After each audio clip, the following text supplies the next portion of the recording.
These machines harvest the cane by cutting it at the base.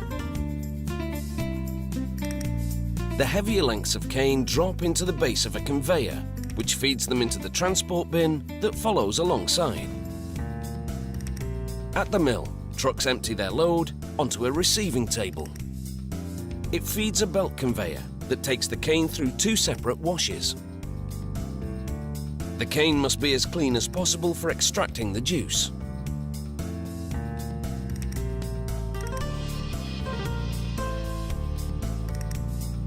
But first, the cane's hard structure is broken down inside this crusher, where rotating hammers break the cane into small pieces. A conveyor loads it into a milling tandem designed to extract the sweet juice from the crushed cane.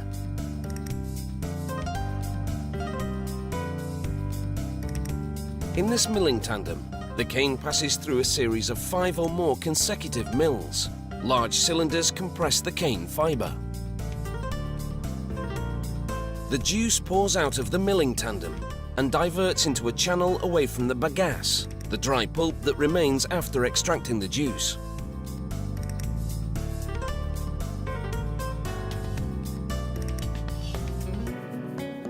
A worker supervises the operation at each of the mills. A vat collects the juice that flows from the top and bottom of the mills. Now that the juice is extracted from the sugar cane, it's time to process it. However, before it's turned into sugar crystals, a sample goes through a series of tests at the sugar mill's laboratory. They add a thickener that binds to impurities in the juice and then filter it to make it clear and clean. Then it's poured into a polarimeter, a machine that measures the concentration of sugar. The juice from the mills now falls through this 10-metre-high tower as sulfur dioxide vapours rise through it. This process, known as sulfitation, bleaches the juice. Then it flows through a device that measures its pH level. While at a separate vat, workers add powdered lime to water, preparing a solution to which they will then add the juice.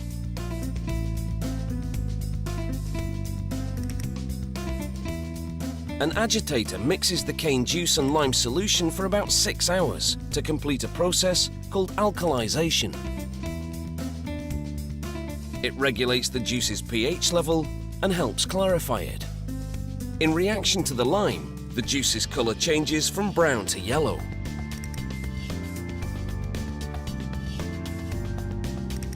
Next, the juice goes into these clarifier tanks.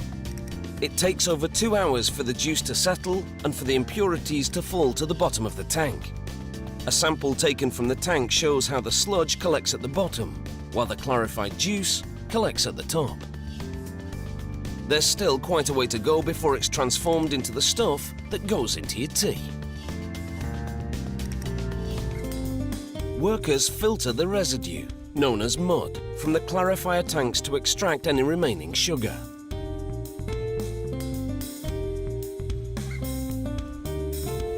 There's no waste here. The mud will fertilize the cane fields and the bagasse left over will be burned as fuel. The clarified juice collected from the clarifier tanks now boils in a series of evaporators. This brings the concentration of the sugar in the juice up from 15% to 60%. Then the juice collects in 15-ton tanks to clarify even more. Any sediment left in the juice floats to the top. A rotating paddle skims this residue off to the sides of the tank. These tanks produce a type of syrup that goes on for still more processing. Workers now pour sucrose crystals suspended in alcohol into the syrup. This milky solution binds to the sugar present in the syrup and helps draw it out. Next, it all boils in large vacuum pans, forming sugar crystals. As the water in the syrup boils away, workers regularly check to see how the sugar is crystallizing. The goal? to produce a thick crystallized paste known as masquite. It then goes into a high-speed centrifugal machine to remove the sugar crystals from the uncrystallized syrup. Inside, the sugar spins at 1,200 revolutions per minute. This action draws the molasses to the outer shell of the machine, while the crystals remain in the inner basket.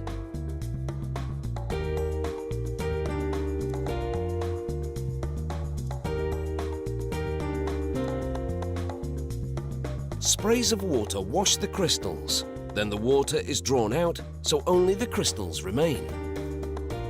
This centrifuge draws out moisture from the sugar, just like a washing machine on spin cycle dries your clothes.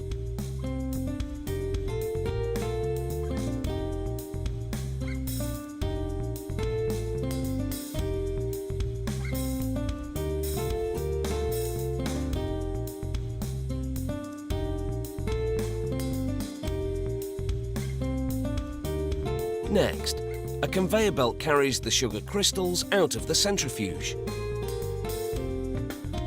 This mill produces raw sugar, which has more molasses and is unbleached, and plantation white sugar, which has less molasses and is bleached a brilliant white.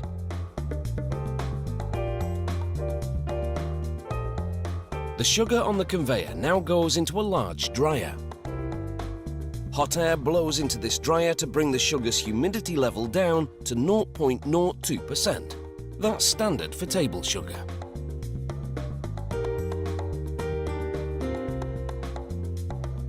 The dried sugar pours out from the dryer into a bag on a scale. It's full when it weighs in at 1,000 kilos.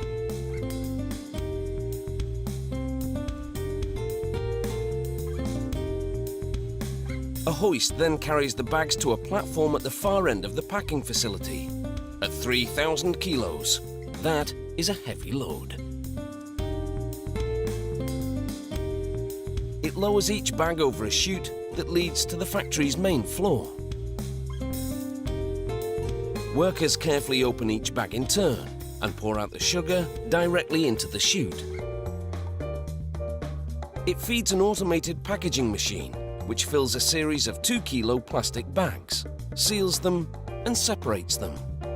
This packing facility produces 200,000 bags every day. That means processing 400 tons of white sugar daily.